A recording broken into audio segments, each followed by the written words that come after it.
ससुराल में नई नवेली बहू को कैसे रखा जाए। जी हाँ, ये जानना बहुत ही ज़्यादा ज़रूरी है कि जब हमारे घर में कोई बहू आती है तो उसके लिए क्या होना चाहिए या उसे कैसे रखना चाहिए। क्योंकि पता क्या होता है, ये जब हमें पता नहीं होता है ना, बहुत ज़्यादा भूचाल आ जाता है हमारी ज़िंदगियों में। इसलिए मैं तो ये कहूँगी कि जब भी आप घर में बहू लाते ना, तो ये ज़रूर जान ले कि अगर घर में सुख शांति चाहते हो ना, तो बहू को कैसे रखा जाए, ऐसा क्या किया जाए कि सबके मन में एक तरीके की शांति बनी रहे। बहुत से लोग जानते ही नहीं है कि बहू के लिए क्या होना चाहिए। तुम्हारे घर में कोई आई है अपना घर छोड़ के, उसके लिए हम ऐसा क्या करें कि वो खुश रहे और हम भी खुश रहे। ये तो सभी कहते हैं, सिर्फ कहते हैं कि बच्चों की खुशियों में ही माँ बाप की खुशियाँ होती है। लेकिन जैसे ही बहू एंटर कर जाती है ना घर में, अपने वो शब्द भूल जाते हैं, सिर्फ वो कहने मात्र के लिए बचे जाते हैं। अब तक वो सिर्फ उन बच्चों के लिए कह रहे थे जिनको उन्होंने खुद पैदा किया है। अब वही शब्द उन बच्चों के लिए भी नहीं रहते हैं, क्योंकि बहू के आने के बाद शायद वो भी उन्हें अपने से नहीं लगते हैं। तो मैं तो ये कहूँगी कि अगर कोई भी अपने घर में बहू ला रहा है या ला चुका है, या वो चाहता है कि सुख शांति से जीवन कट जाए, तो ये वीडियो जरूर देखना, बिल्कुल भी स्किप नहीं करना। ऐसे पॉइंट बताने जा रही हूँ, इससे घर में हमेशा शांति बनी रहेगी। अगर नहीं जानते हो तो जान लो, अगर इग्नोर कर दिया तो हमेशा शांति ही बनी रहेगी घर में। कई बातों पर मैं खुद का एक्सपीरियंस भी शेयर करूंगी। मैंने कई आंटियों से बात की थी, पड़ोस में, रिश्तेदारों में, कि अब कैसा बिहेव रखोगी आप अपनी बहू के साथ, बहू आ गई है घर में। पता है वो क्या बोली? इतनी सारी चीज़ें चढ़ा दी हैं, हार चढ़ा दिया, कंगन चढ़ा दिया, और जब आई थी तो वेलकम फूलों के साथ कर दिया है। और क्या कर सकते हैं, मुंह दिखाई में मैंने ये दे दिया है, अब तो इसको ही देखना है क्या क्या कर सकती है ये। अब तो इसके हाथ में है, घर को अच्छे से संभाल ले, सबको अच्छा खाना दे दे, सब कुछ इसके हाथ में है। नहीं भाई, ऐसा नहीं होता है। एक छोटी सी बात समझो ना, कोई अपना घर छोड़ कर आया, सब कुछ उसके घर में जहाँ वो रहती थी सब कुछ डिफरेंट था। 99% चेंजेस मिलेंगे अब वो जिस घर में आई है। हर चीज़ को कांपते हाथों से करेगी, और जब तक आप उसको समझाओगे नहीं ना, वो समझ कैसे पाएगी। और आप उम्मीद कर क्या बैठे, मैंने तो इतनी सारी चीज़ें देती, इतनी अच्छी अच्छी साड़ी देती, जेवर दे दिए, अब तो इसी को संभालना है। और ये सब भूल जाते उसके बाप ने भी कुछ किया होगा।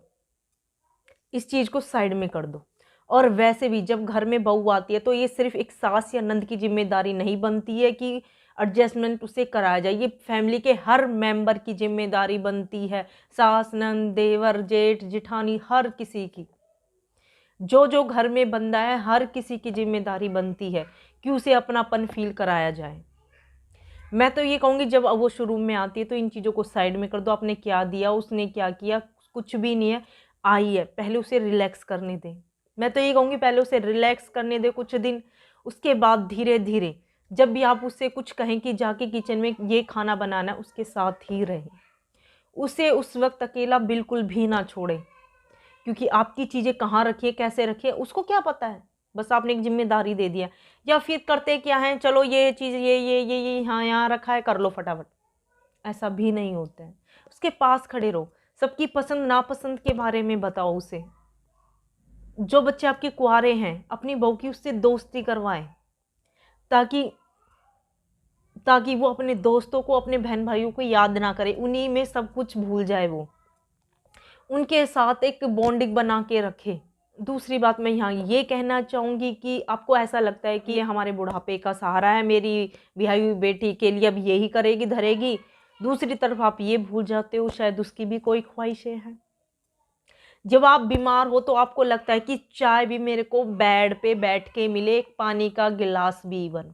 और जब वो बीमार हो जाए तो आपको अपनी पिछली सारी बातें याद आती हैं कि हमने ये भी किया था, ये भी किया था, हमारे तो कुछ भी दिक्कत हो जाए हमें तो करना पड़ता था, तुम भी करो उठ के, सबको साथ होती है प्रॉब्लम। तो ऐसा नहीं होता है। अगर आप ये चाहते हो कि आपके दुख में आपको आराम मिले, तो शायद वो भी एक शरीर है, वो भी एक जान है। बहू कोई मशीन नहीं होती है, पहले तो इस बात को समझ लो। इसलिए जब उसको दर्द है, तकलीफ है, उसे भी प्रॉपर रेस्ट कराए। पता, कहने को तो छोटी छोटी बातें हैं, पर यही हमारे घर कलेश का कारण बन जाती हैं। जब आपको लग रहा है कि वो प्रॉपर रेस्ट कर रही है, तो आप घर का काम संभाल लें। इनफैक्ट सारे फैमिली मेम्बर्स को ये बात क्लियर करके रखो यार, ये भी एक इंसान है और हमें सबको मिलकर इसका साथ देना है। शुरुआती दिनों में कोशिश करें कि हर चीज़ के बारे में उसे डीपली बताया जाए। और मैं तो ये कहूँगी कि किसी भी एग्ज़ाम को पास करने के लिए ना, एक नर्सरी क्लास को भी पास करने के लिए 1 साल लगता है। उसे तो फिर पूरे परिवार को सँभालना है। आप फिर कैसे आप उसके हाथ में रिज़ल्ट पकड़ा देते हो कि तेरे से तो नहीं हो पाया, तो किसी लायक नहीं है, तेरे से तो कुछ होता ही नहीं है ढंग से। 4 दिन का टेस्ट लिया नहीं, उसके हाथ में रिज़ल्ट पकड़ा दिया। ये तो बिल्कुल गलत है। अपनी बेटी के लिए आप इतने सपने संजोते हो, ये हो, वो हो, तो किसी और की बेटी के लिए क्यों नहीं? तीसरी बात जो मुझे शायद सबसे पहले बोलनी चाहिए थी, जब भी आप बहू घर लाने का सोच रहे हैं तो उससे पहले उसके रहने का प्रॉपर इंतज़ाम किया जाए। ये सबसे मेन इम्पोर्टेंट पॉइंट है। हालाँकि मैं ये 3rd नंबर पे बता रही हूँ, ये मुझे पहले बताना चाहिए था, पर ये बहुत ज़रूरी है कि उसका प्रॉपर रहने का इंतज़ाम किया जाए। क्योंकि अब आपके बेटे की शादी हो चुकी है, एक लड़की घर में आई है, उसकी कुछ प्राइवेसी होगी, उसे प्राइवेसी दी जाए। अब सोच रहे हो कि सबको तो कमरा मिलता है, लेकिन सबको नहीं मिलता है। एक्सपीरियंस शेयर करूँ तो मेरे पास शादी के बाद एक पर्सनल कमरा नहीं था। बट इस चीज़ से मुझे कोई प्रॉब्लम भी नहीं थी। लेकिन प्रॉब्लम पता क्या हाँ आती है, जब घर वाले साथ छोड़ के चले जाते हैं, यहाँ प्रॉब्लम आती है। बहुत तकलीफ होती है कि आपका फर्स्ट डे है और सब जाके सो गए हैं और कोई आपको देख नहीं रहा है। गाँव के माहौल में आई थी मैं, सब चले गए थे छोड़ के।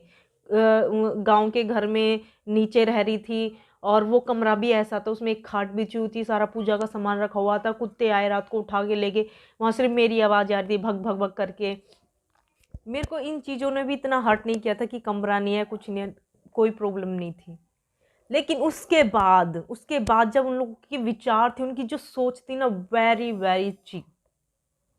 तो मैं यहाँ ये कहना चाहूँगी, एक तरफ तो उसके लिए आप सुविधाएं नहीं जुटाते हो, दूसरी तरफ उम्मीद करते हो कि ये हमारे सारे ही सपनों पर खरी उतरे, घर का सारा काम संभाल ले, हमारे आए गए की सबकी भी कदर करे।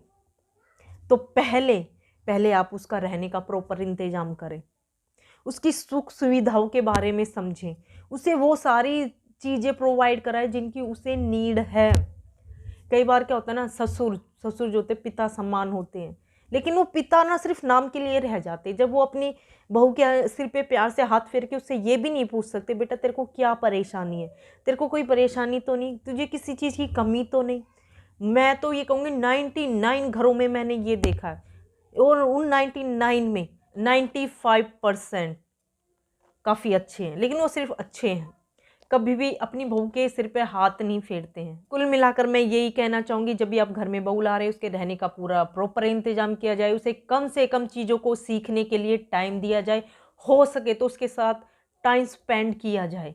जितना ज़्यादा आप उसके साथ टाइम स्पेंड करेंगे, उतना ज़्यादा वो आपको जानेगी, आप उसको जानोगे।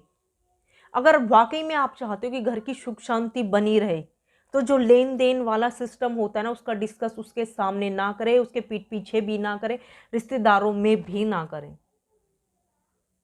हो सकता है कि कुछ ऊपर नीचे हो गया हो, कुछ बातें कुछ चीज़ें कम रह गई हो, कुछ ज़्यादा हो गई हो, पर अपनी अब आने वाली लाइफ के लिए, अपने घर की खुशियों के लिए अब इसका डिस्कस करना बंद कर दें।